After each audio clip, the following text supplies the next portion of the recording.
മലപ്പുറം തിരുനാവായയിൽ നടക്കുന്ന കുംഭമേള തടഞ്ഞ് സർക്കാർ എന്ന രീതിയിലുള്ള ഒരു വാർത്ത നിങ്ങൾ കണ്ടിട്ടുണ്ടാവും. നിങ്ങളിപ്പോ സൈഡിൽ കാണുന്ന വീഡിയോ ഇന്ന് രാവിലെ ഞാൻ പോയി എടുത്ത വീഡിയോ ആണ്. അതായത് ഈ കുംഭമേള നടക്കുന്നതിന്റെ ഭാഗമായിട്ട് പുഴയുടെ നടുവിലായിട്ട് വലിയ ഒരു മണൽ തിട്ട അവർ വൃത്തിയാക്കിയിട്ടുണ്ട്. 1,00,000 ആളുകളെ സ്വീകരിക്കാൻ കഴിയുന്ന രീതിയിലുള്ള ഒരു സ്ഥലം അത്രത്തോളം വൃത്തിയാക്കി വെച്ചിട്ടുണ്ട്.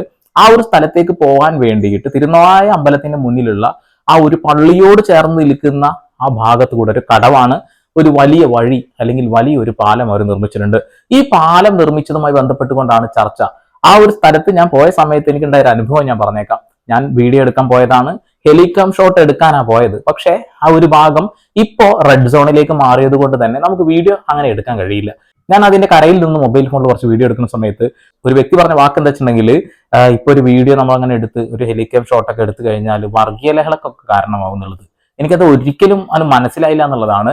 അതായത് അവിടെയുള്ള മുസൽമാന്മാർക്ക് ഈ ഒരു വിഷയവുമായി ബന്ധപ്പെട്ട് എന്തോ പ്രശ്നമുണ്ട് എന്ന രീതിയിൽ അയാൾ എന്നോട് പറയുന്നത്. ഞാൻ തൊട്ടടുത്തുള്ള പള്ളിയാണ്, അവിടെയുള്ള ആളുകളോട് ചോദിച്ചു, ഇവിടെ മഹാകുംഭമേള നടക്കാൻ പോവുകയാണല്ലോ, എന്താണ് നിങ്ങളുടെ അഭിപ്രായം? അദ്ദേഹം എന്നോട് പറഞ്ഞത്, എല്ലാ മനുഷ്യന്മാരും ജീവിക്കുന്ന ഒരു നാടാണ് നമ്മുടെ നാട്. ഇവിടെ ജാതിയുടെയും മതത്തിന്റെയും ഒന്നും യാതൊരു തര പ്രശ്നവും ഇല്ലാത്ത നാടാണ്. തിരുനാവായ ചരിത്ര പ്രസിദ്ധമായിട്ടുള്ള ഒരു സ്ഥലവും കൂടിയാണെന്നുള്ളതാണ്. അവിടെ മതസൗഹാർദ്ദം എത്രത്തോളം ഉണ്ട് എന്ന് എല്ലാവർക്കും അറിയുന്നതുമല്ലേ. എന്ത് പ്രശ്നമാണ് ഇവിടെ സംഭവിക്കാൻ പോകുന്നത്? ഒന്നും സംഭവിക്കാൻ പോകില്ല. ആളുകളുടെ വിശ്വാസത്തോട് മുന്നോട്ട് പോകട്ടെ എന്നാ പറഞ്ഞത്. പള്ളിയിൽ നിന്ന് നിസ്കാരം കഴിഞ്ഞ് പുറത്തിറങ്ങിയ വ്യക്തി എന്നോട് പറഞ്ഞ വാക്ക. അവിടെ ഒരു തരത്തിലും ഒരു മുസൽമാനും ഒരു പ്രശ്നവുമില്ല. പക്ഷെ ആവശ്യമില്ലാത്ത ചില സംഘപരിവാരങ്ങൾ അടിച്ചിറക്കുന്നതാണെന്നുള്ളതാണ്. ന്യൂസ് 8ന്റെ ഈ വാർത്ത വളരെ ഗൗരവമുള്ള ഒരു വാർത്തയായിട്ടാണ് ഞാൻ കാണുന്നത്. അതെന്താണെന്ന് വീഡിയോയിൽ പറയാം, കാണാം. തിരുനാവായ നാവാമുകുന്ദ ക്ഷേത്ര പരിസരത്ത് നടക്കുന്ന കേരളത്തിന്റെ കുംഭമേളയായ മഹാമാഘ മഹോത്സവത്തിന്റെ ഒരുക്കങ്ങൾ സർക്കാർ തടഞ്ഞു. ഒരുക്കങ്ങൾ അന്തിമഘട്ടത്തിലെത്തി നിൽക്കെ കാരണങ്ങളൊന്നും അറിയിക്കാതെയാണ് റവന്യൂ വകുപ്പ് ഉദ്യോഗസ്ഥരെത്തി തടഞ്ഞത്. 2026, അതായത് ഈ മാസം 18 മുതൽ ജനുവരി 18 മുതൽ ഫെബ്രുവരി 3 വരെയാണ് കുംഭമേള നിശ്ചയിച്ചിരിക്കുന്നത്. സർക്കാർ മുൻകരുതലൊന്നുമില്ലാതെ വന്നിട്ടാണ് തടഞ്ഞു എന്നാ പറയുന്നത്. ഈ വാർത്ത വായിക്കുന്ന ആളുകളുടെ ലക്ഷ്യം എന്താണെന്ന് എനിക്ക് മനസ്സിലാവുന്നില്ല. ഇത്തരം പരിപാടികൾ നടക്കുന്ന സമയത്ത് ആദ്യം തന്നെ അതിന് പെർമിഷനും കാര്യങ്ങളും എടുക്കണം. വാക്കുകൊണ്ട് പറയുന്ന പെർമിഷൻ ഇല്ല. അവിടെ ചെന്ന് എടുക്കേണ്ട പെർമിഷൻ അതെന്താ, പേപ്പറിലാണ് വാങ്ങേണ്ടത്. അത് വാങ്ങിയിട്ടില്ല. പുഴയുടെ കുറുകെ അവരൊരു താൽക്കാലിക പാലം കെട്ടി. ഇത് കൃത്യമായിട്ട് രേഖകൾ വേണമെന്നുള്ളതാണ്. അവിടെ പേപ്പർ വർക്ക് നടക്കണം എന്നുള്ളതാണ്. UP-യിലെ പോലെ ഒന്നും അല്ല കേരളത്തിലാണ് കുറച്ചെങ്കിലും നിയമങ്ങൾ നമ്മൾ പാലിച്ച് മുന്നോട്ട് പോകുന്നത്. അതിന് വിരുദ്ധമായിട്ടാണ് ഈ വാർത്ത വായിച്ച ആളുടെ ഈ ശബ്ദം കേട്ടത്. ഇനി വാക്കിയും കൂടി കേട്ടാൽ മനസ്സിലാവും. CV അനുമോദ് ചേരുന്നു വിവരങ്ങളുമായി. അനുമോദ്, യാതൊരു മുന്നറിയിപ്പുമില്ലാതെ റവന്യൂ ഉദ്യോഗസ്ഥരെത്തി ഈ കുംഭമേള മഹാമാഘ മഹോത്സവത്തിന്റെ ഒരുക്കങ്ങൾ തടഞ്ഞു. എന്താണ് അതിന്റെ കാരണം? എന്താണ് അവർ പറയുന്ന കാരണം? എന്താ ബ്രോ, നിങ്ങൾക്കത് അറിയാമല്ലോ എന്താണ് കാരണം എന്ന്. ഈ വാർത്ത വായിക്കുന്ന ആളുകൾക്കൊക്കെ കോൺട്രവേഴ്സികൾ ഉണ്ടാക്കുക എന്നുള്ളതാണ്. ഇവിടെ സമാധാനത്തോടു കൂടി പോകുന്ന ആളുകളുടെ ഇടയിലേക്ക് ഇത്തരം കാര്യങ്ങൾ ഇട്ടുകൊടുക്കേണ്ട കാര്യം എന്താണെന്ന് ആൾക്ക് വ്യക്തമായിട്ട് അറിയാം എന്താണ് ഇതിന് സംഭവിച്ചതെന്നുള്ളത്. നമുക്കത് അയാൾ പറഞ്ഞത് കേൾക്കുന്നതിന് ശേഷം ഇവിടെ മറ്റുള്ള മാധ്യമങ്ങൾ ഇത് റിപ്പോർട്ട് ചെയ്യപ്പെട്ടിട്ടുണ്ട്, ഓൺലൈൻ മാധ്യമങ്ങൾ റിപ്പോർട്ട് ചെയ്യപ്പെട്ടിട്ടുണ്ട്. ഒരു വക്കീല് കൃത്യമായിട്ട് ഫേസ്ബുക്കിൽ ഒരു കുറിപ്പ് വിട്ടിട്ടുണ്ട്. ഞാൻ എല്ലാം വായിച്ചു തരാം. തിരുനാവായ നവമുകുന്ദ ക്ഷേത്രത്തോട് ചേർന്നുള്ള നിളയുടെ മണൽപ്പരപ്പിലാണ് അവിടെയാണ് ഈ ഒരു കുംഭമേളയുടെ മറ്റു കാര്യങ്ങളൊക്കെ തന്നെ നിശ്ചയിച്ചിരുന്നത്. അതിനുവേണ്ടി അവിടെ ആ നിലം ഒരുക്കുക, മണൽക്കാട് നീക്കുകയും അതേപോലെ അവിടേക്ക് താൽക്കാലിക പാലം നിർമ്മിക്കുകയും തുടങ്ങിയ നടപടികളൊക്കെ അവിടെ പുരോഗമിച്ചിരുന്നു. ഇത് ഈ പുഴയിലേക്ക് താൽക്കാലിക പാലം കെട്ടുന്നതും പുഴയിൽ നിർമ്മാണ പ്രവർത്തനങ്ങൾ നടത്തുന്നതും അനുവാദം കൂടാതെയാണ് എന്നാണ് ഇപ്പോൾ ഇത് തടഞ്ഞുകൊണ്ടുള്ള വില്ലേജ് ഓഫീസറുടെ സ്റ്റോപ്പ് മെമ്മോയിൽ പറയുന്നത്. അതായത് ഈ മാഘമഹ ഒരുക്കങ്ങൾ അതിനുവേണ്ടി പുഴയിൽ നടത്തുന്ന പ്രവർത്തനങ്ങൾ വില്ലേജ് ഓഫീസറുടെ അനുവാദമില്ലാതെയാണ് ചെയ്തിരിക്കുന്നത്. അതുകൊണ്ട് ഇത് തടയുന്നു എന്നാണ് വില്ലേജ് ഓഫീസറിൽ നിന്ന് ലഭിച്ച നിർദ്ദേശമെന്നാണ് ഈ സംഘാടകർ പറയുന്നത്. വില്ലേജ് ഓഫീസിൽ പോയിട്ട് കൃത്യമായിട്ട് എഴുതി കൊടുത്താൽ കിട്ടാവുന്ന ഒരു കാര്യത്തെയാണ് ഈ രീതിയിലേക്ക് വളച്ചൊടിക്കപ്പെടുന്നത് എന്നുള്ളതാണ്. എല്ലാത്തിനും അതിന്റെ നിയമവശങ്ങളുണ്ട്. ആ നിയമവശങ്ങൾ മറികടന്നുകൊണ്ട് നമ്മൾ UP അല്ല ഇതൊന്നും ആദ്യം മനസ്സിലാക്കുക.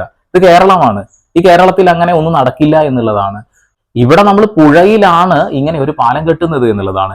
ഈ പുഴയിൽ പലയിടങ്ങളിലും പല ആഴങ്ങളാണ്. 2 ആൾക്ക് ആഴമുള്ള ഭാഗങ്ങളും അവിടെ ഉണ്ട് എന്ന് ഞാൻ അവിടെ നിന്ന് ആ ഒരു പാലം പണിയുന്ന ആളുകളോട് ചോദിച്ചപ്പോൾ തന്നെ അവർ പറയുന്നുണ്ട് എന്നുള്ളതാണ്. അപ്പൊ അപകടം പിടിച്ച ഒരു കാര്യം കൂടി അവിടെ നടക്കുന്നുണ്ട്. ലക്ഷക്കണക്കിന് ആളുകളെ വരവേൽക്കാൻ ഉണ്ടാക്കുന്ന ഒരു പാലമാണ്. ആ ഒരു പാലം 18 തുറന്നു കഴിഞ്ഞാൽ ഈ പരിപാടി കഴിയുന്ന ഫെബ്രുവരി 3 തോന്നുന്നത്. അത്രയും ദിവസം ആളുകൾക്ക് സഞ്ചരിക്കാനുള്ളതാണ്. ആ ഒരു മണൽത്തിട്ടയിലാണ് പ്രോഗ്രാമുകളൊക്കെ നടക്കുന്നത്.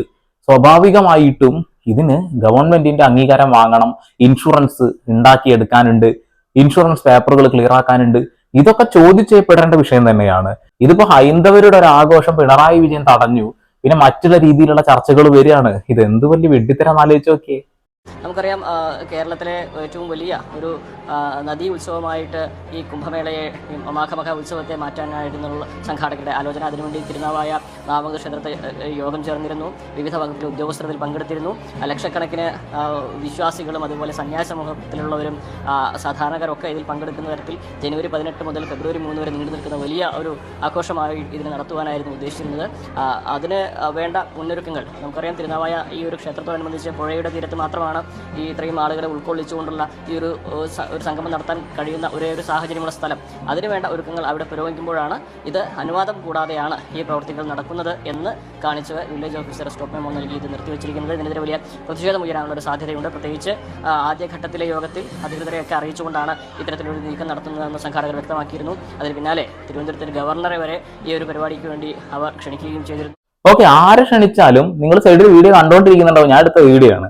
കഴിയുന്നതുകൊണ്ടാണ് അങ്ങനെ ഒരു പാലം കെട്ടുന്നത്. അതിന് മുകളിൽ ഫ്ലൈവുഡ് പോലെയുള്ള കാഠിന്യമുള്ള സാധനം തന്നെയാണ് വെക്കുന്നത്. എന്നാൽ പോലും ലക്ഷക്കണക്കിന് ആളുകൾ വരുന്ന പരിപാടിയാണെന്ന് പറയുന്നത്. 18 മുതൽ 3-ാം തീയതി എന്ന് പറയുമ്പോൾ ഏകദേശം ഒരു 10-16 ദിവസത്തോളം പ്രോഗ്രാം ഉണ്ടല്ലേ. അത്രയും ദിവസം ആളുകളെ അതിന്റെ മുകളിൽ അങ്ങോട്ടും ഇങ്ങോട്ടും കൊണ്ടുപോകാൻ ഈ ഒരു സംവിധാനം മാത്രമേ ഉള്ളൂ. പുഴ കടന്നു പോകാന്ന് പറഞ്ഞിട്ടുണ്ടെങ്കിൽ പലയിടങ്ങളിലും ആഴമുള്ളതും ആഴമില്ലാത്തതുമായിട്ടുള്ള ഭാഗങ്ങൾ ഉണ്ട് എന്നുള്ളതാണ്. അപ്പൊ ഗവൺമെന്റിന്റെ ഭാഗത്ത് നിന്നും കൃത്യമായ പേപ്പർ വാങ്ങാതെ ഇങ്ങനെ ഒരു പരിപാടി നടത്തിയാൽ എന്തെങ്കിലും അപകടം സംഭവിച്ചാൽ പോലും ഇതിന്റെ കൃത്യമായ ഉത്തരവാദിത്തം കേരള ഗവൺമെന്റിനാണ് എന്നുള്ളതാണ്. അപ്പൊ എന്തെങ്കിലും സംഭവിച്ചു കഴിഞ്ഞാൽ ഗവൺമെന്റിന്റെ തലയിലേക്ക് കയറാന്നുള്ളതല്ലേ. വില്ലേജ് ഓഫീസിൽ പോയിട്ട് ഒരു പേപ്പർ വർക്ക് വാങ്ങിയെടുക്കാൻ എന്താത്രല്ലേ പണിയുള്ളേ. നമ്മൾ സംസാരിച്ച് കച്ചവടം ഉറപ്പിക്കുന്ന പോലെ അല്ല ഇത്. എല്ലാത്തിനും അതിൻ്റെതായ നീക്കുപോക്ക് വേണം. അതുകൂടാതെ തന്നെ ആ ഒരു പാലം ഇൻഷൂർ ചെയ്യണം. അതിലൂടെ പോകുന്ന ആളുകൾക്ക് എന്തെങ്കിലും സംഭവിച്ചാൽ അതിന്റെ ഉത്തരവാദിത്തം ഏറ്റെടുക്കുന്ന ഒരു പരിപാടി കൂടി സംഘാടകരെ ഏറ്റെടുക്കേണ്ടതാണ്. ഇപ്പൊ UP-യിൽ അന്ന് മഹാകുംഭമേള നടന്നിട്ട് എത്രത്തോളം ആളുകൾ മരണപ്പെട്ടു എന്നതിന്റെ കണക്ക് പോലും കൃത്യമായിട്ട് പുറത്തു വന്നിട്ടില്ല. കേരളത്തിലെ ഒരു നിമിഷം പോലും ഇവിടെ മാധ്യമങ്ങൾ വഴി ജനങ്ങൾ അറിയും. എന്തെങ്കിലും സംഭവിച്ചാൽ അത് മുഴുവൻ സർക്കാരിന്റെ നെഞ്ചത്തോട്ട് വരുമെന്നുള്ളതാണ്. ഭാരതത്തിന്റെ വിവിധ മേഖലയിൽ നിന്ന് സന്യാസി വലിയ സമൂഹങ്ങളൊക്കെ ഇതിൽ പങ്കെടുക്കാനുള്ള ഒരു ഒരുക്കത്തിലാണ്. പലരും അതിനുള്ള നടപടിക്രമങ്ങളൊക്കെ ആരംഭിക്കുകയും ചെയ്തിട്ടുണ്ട്. അപ്പോൾ ഇതെല്ലാം തന്നെ അവസാന ഘട്ടത്തിലേക്ക് എത്തുമ്പോൾ സർക്കാരിന്റെ ഭാഗത്ത് നിന്ന് ഇത്തരത്തിലൊരു നീക്കം നടന്നിരിക്കുന്നു എന്നാണ് സംഘാടകർ പറയുന്നത്. വലിയ പ്രതിഷേധം ഇതിനെതിരെ ഉയരുന്നുണ്ട്. ഇത് വൈകുന്നേരം 4 മണിക്ക് തൃശ്ശൂരിൽ വെച്ച് സംഘാടകർ ഇക്കാര്യങ്ങളിൽ മാധ്യമങ്ങളെ കണ്ട് കാര്യങ്ങൾ വ്യക്തത വരുത്തുമെന്നാണ് അറിയുന്നത്. ഓക്കെ, അവിടെയുള്ള മുസൽമാന് ഒരു കുഴപ്പമില്ല കേട്ടോ. ഞാൻ അവിടെ കൃത്യമായി ഗ്രൗണ്ടിൽ ഇറങ്ങി ആളുകളോടൊക്കെ ചോദിച്ചതാണ്. അവർ ആ ഒരു പരിപാടിയെ വരവേൽക്കുന്നു എന്നാ പറയുന്നത്. ഇപ്പൊ ഈ ഒരു മഹാകുംഭമേളയുടെ ഈ ഒരു വലിയ പാലം കെട്ടിയിട്ടില്ലേ, ഈ പാലം കയറി ചെല്ലുന്ന ഭാഗം അല്ലെങ്കിൽ ആ ഇറങ്ങി വരുന്ന ഭാഗം, അവിടെ തിരുനാവായ അമ്പലത്തിന്റെ വലിയൊരു ആൽമരമുണ്ട്. ആൽമര ചുവട്ടിലിരിക്കാൻ ഭയങ്കര രസമാണ്. അതിനെ തൊട്ട് അടുത്ത് തന്നെ ഈ പുഴയോട് ചേർന്നുകൊണ്ടൊരു പള്ളിയുണ്ട്. ആ പള്ളിയോട് ചേർന്നിട്ടാണ് ഈ ഒരു സംഭവം ഉണ്ടാക്കിയിട്ടുള്ളത്. സ്വാഭാവികമായിട്ടും പുറത്തു നിന്നുള്ള ആളുകൾ, UP-യിലുള്ള ആളുകളൊക്കെ അവിടെ മുസ്ലിങ്ങളും ഹിന്ദുക്കളും തമ്മിൽ പ്രശ്നമാണെന്ന രീതിയിലേക്ക് മാറ്റുന്നതാണ്. ഇത് സോഷ്യൽ മീഡിയ ചർച്ചയാണെന്നുള്ളതാണ്. ഇവിടെ ഒരു മുസൽമാനും ഒരു കുഴപ്പമില്ല, ഒരു ഹൈന്ദവന് ഒരു കുഴപ്പമില്ല. നിങ്ങളായിട്ട് പ്രശ്നം ഉണ്ടാക്കാതിരുന്നാൽ മതി എന്ന് എനിക്ക് പറയാനുള്ളൂ. ഇവിടെ കലക്കവെള്ളത്തിൽ മീൻ പിടിക്കാൻ ശ്രമിക്കുന്ന ആളുകൾ ആരാണെന്ന് എല്ലാവർക്കും അറിയാമല്ലോ. അവരുടെ ഒരു ലക്ഷ്യം ഇവിടെ നടക്കാൻ നമ്മൾ സമ്മതിക്കരുത് എന്നുള്ളതാണ്. നമുക്ക് എന്ത് വർഗീയതയാണ്, ഒരു പ്രോഗ്രാം അല്ലേ, അങ്ങ് നടക്കട്ടെ എന്ന് തന്നെയാണ് എല്ലാവരും പറയുന്നത്. പക്ഷെ എന്ത് പ്രോഗ്രാം നടക്കുകയാണെന്നുണ്ടെങ്കിലും മലിനീകരണം അത് നടക്കരുത് അവിടെ. ഈ ഭാരതപ്പുഴ അത്ര വൃത്തിയുള്ളതാണ്. ആ വൃത്തിയുള്ള ഭാരതപ്പുഴ ഒരു പ്രോഗ്രാമിലൂടെ നശിപ്പിക്കരുതെന്ന് എനിക്ക് പറയാനുള്ളതാണ്. മറ്റുള്ള ആളുകളുടെ അഭിപ്രായം എന്റെ അഭിപ്രായമാണ്. ഒരുപാട് വേസ്റ്റും മറ്റുള്ള കാര്യങ്ങളൊക്കെ അവിടെ വരും. അതിനൊക്കെ ഏത് രീതിയിലാണ് നിങ്ങൾ വൃത്തിയാക്കാൻ പോകുന്നത് എനിക്കറിയില്ല. ഞാൻ അവിടെ വന്നപ്പോൾ ഒരു തരത്തിലുള്ള സംവിധാനങ്ങളും കണ്ടില്ല. അതുകൊണ്ടാണ് ഇതൊരു മുൻകൂട്ടി പറയുന്നതായിട്ട് കണ്ടാൽ മതി. ആ വേസ്റ്റും മറ്റുള്ള കാര്യങ്ങളൊക്കെ ഒഴിവാക്കാനുള്ള ഒരു സംവിധാനം കൂടി അവിടെ ഉണ്ടാക്കുക എന്നുള്ളതാണ്. അഡ്വക്കേറ്റ് VK ഹരീഷ് ഈ ഒരു വിഷയം വന്ന സമയത്ത് ഫേസ്ബുക്കിൽ പോസ്റ്റ് ഇട്ടിരുന്നു. പ്രിയപ്പെട്ടവരെ, കേരളത്തിലെ കുംഭമേള എന്നറിയപ്പെടുന്ന മാഘമക ഉത്സവത്തിന്റെ ക്രമീകരണങ്ങൾ സർക്കാർ തലത്തിൽ തടഞ്ഞു എന്നും ഹിന്ദുവിരുദ്ധ സമീപനമാണ് സർക്കാർ പ്രത്യേകിച്ചും മലപ്പുറം ജില്ലയിൽ സ്വീകരിച്ചു വരുന്നത് എന്നും മറ്റും തുടങ്ങി വർഗീയ ധ്രുവീകരണം ഉണ്ടാക്കുന്ന തരത്തിലുള്ള നിരവധി പോസ്റ്റുകൾ സോഷ്യൽ മീഡിയയിൽ വരുന്നത് ശ്രദ്ധിക്കപ്പെടുകയുണ്ടായി. ചരിത്രപരമായ പശ്ചാത്തലം അവകാശപ്പെടുന്നുണ്ടെങ്കിലും മാഘമക കുംഭമേളം അടുത്ത കാലത്ത് സംഘടിപ്പിക്കുകയും പ്രാവർത്തികമാക്കുകയും ചെയ്തത് എഴുത്തുകാരനായ ശ്രീ തിരൂര് ദിനേശിന്റെ കഠിന പ്രയത്നം കൊണ്ടാണ് എന്നാണ് ഞാൻ മനസ്സിലാക്കുന്നത്. വിവിധ മതവിഭാഗങ്ങളിൽപ്പെട്ട ആളുകൾ ജീവിക്കുന്ന ഒരു ഭൂപ്രദേശത്താണ് നമ്മൾ ജീവിച്ചു കൊണ്ടിരിക്കുന്നത്. വ്യത്യസ്തമായ മതവിശ്വാസങ്ങളും അപ്രകാരമുള്ള മതസമ്മേളനങ്ങളും ആഘോഷങ്ങളും നടന്നുകൊണ്ടിരിക്കുന്ന ഭൂപ്രദേശം എന്ന നിലയ്ക്ക് മാഘമക കുംഭമേളം പാരിസ്ഥിതിക ആഘാതമുണ്ടാക്കാതെ ആഘോഷിക്കാനുള്ള അവകാശം തീർച്ചയായും ഹിന്ദുമത വിശ്വാസികൾക്കുണ്ട്. അത് ആരും തടയാനും ശ്രമിച്ചിട്ടില്ല. എന്നാൽ ഈ പരിപാടിയുമായി ബന്ധപ്പെട്ട് ഭാരതപ്പുഴയിൽ താൽക്കാലിക പാലമടക്കമുള്ള നിർമ്മാണ പ്രവർത്തികൾ നടത്തുവാൻ സംഘാടകർ ബന്ധപ്പെട്ട അധികാര സ്ഥാപനങ്ങളിൽ യഥാസമയം അപേക്ഷ സമർപ്പിക്കുവാനോ അനുവാദം വാങ്ങുവാനോ ശ്രമിച്ചിട്ടില്ല എന്നാണ് മനസ്സിലാക്കുന്നത്. അതിനെ ന്യായീകരിക്കുവാൻ അവർ പറയുന്നത് സർവോദയ മേള നടക്കുന്ന സമയത്തും ഇത്തരത്തിലുള്ള നിർമ്മാണ പ്രവർത്തനങ്ങൾ ഭാരതപ്പുഴയിൽ നടത്താറുണ്ടെന്നും അതിന് അനുമതി വാങ്ങാറുമില്ല എന്നാണ്. ഓക്കെ, അത് തീർത്തും തെറ്റാണ്. ഭാരതപ്പുഴയിൽ നിർമ്മാണ പ്രവർത്തികൾ നടത്തുന്നതിനും മറ്റും പ്രാഥമിക വില്ലേജ് ഓഫീസിൽ നിന്നും മറ്റും അനുവാദം വാങ്ങേണ്ടതാണ്. എന്നാൽ അത്തരത്തിൽ യാതൊന്നും ചെയ്യുകയുണ്ടായിട്ടില്ല. ഇതാണ് സംഭവം കേട്ടോ. ഇതിന്റെ ഫലമായി ഉദ്യോഗസ്ഥർ അവരുടെ ഡ്യൂട്ടി എന്ന നിലയിൽ അനധികൃത നിർമ്മാണ പ്രവർത്തനങ്ങൾ താൽക്കാലികമായി തടയുകയാണ് ഉണ്ടായത്.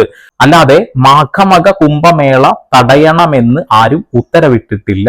ഇത്തരത്തിൽ വ്യാജ വാർത്തകൾ സൃഷ്ടിച്ച് സമൂഹത്തിൽ സ്പർദ്ധ വളർത്തുന്ന പ്രസ്താവനകൾ സമൂഹ മാധ്യമങ്ങൾ പങ്കെടുക്കുന്നത് ശരിയല്ല. ഇത് പല രീതിയിലും ആളുകൾ ഇങ്ങനെ ചർച്ച ചെയ്തുകൊണ്ടിരിക്കുന്നുണ്ട് എന്നുള്ളതാണ്. ഇത് BJPയുടെ ഒരു ആയുധമായിട്ട് അവർ കാണുകയാണ്. അതായത് ഇത് മുസ്ലിങ്ങൾ തിങ്ങിപ്പറക്കുന്ന ഒരു ഏരിയയാണ്, അവിടെ ഇങ്ങനെയൊക്കെയാണ്, സർക്കാർ അവരെയാണ് കൂടുതൽ സപ്പോർട്ട് ചെയ്യുന്നത് എന്ന രീതിയിലേക്ക് മാറ്റുന്നു എന്നുള്ളതാണ്. ഇപ്പൊ VK ബൈജു വീണ്ടും കുത്തിത്തിരിപ്പുണ്ടാക്കി ഇറങ്ങിയിട്ടുണ്ട്. അയാൾ വീണ്ടും തുടങ്ങി പഴയ പരിപാടിയൊക്കെ. ഞാൻ കുറെ കാലമായിട്ട് ആളൊന്നും കാണാറില്ല, പക്ഷെ ആള് വീണ്ടും അതേ പരിപാടിയായിട്ട് മുന്നോട്ട് വരുന്നു എന്നുള്ളതാണ്. ഇതിൽ മാതൃഭൂമി ന്യൂസിന്റെ വാർത്തയാണേ. ദക്ഷിണേന്ത്യയിലെ കുംഭമേള എന്ന് വിശേഷിക്കപ്പെട്ട തിരുനാവായ മഹോത്സവം തുടങ്ങാൻ ദിവസങ്ങൾ മാത്രം ശേഷിക്കെ സന്നാഹങ്ങൾക്ക് തിരിച്ചടി. ജനുവരി 18 മുതൽ ഫെബ്രുവരി 3 വരെ നടക്കുന്ന കുംഭമേളയുടെ ഭാഗമായി ഭാരതപ്പുഴയിൽ മണൽ നീക്കി താൽക്കാലികമായി പാലം നിർമ്മിക്കുന്നത് റവന്യൂ വകുപ്പ് അധികൃതർ തടഞ്ഞു. പുഴ കയ്യേറി പാലം നിർമ്മിക്കുന്നതും മണ്ണുമാന്തി യന്ത്രം പുഴയിലേക്ക് ഇറക്കി നിരപ്പാക്കിയതും കേരള നദീ സംരക്ഷണ നിയമത്തിന്റെ ലംഘനമാണെന്ന് കാണിച്ചാണ് Tirunavaya village officer stop memo നൽകിയത്.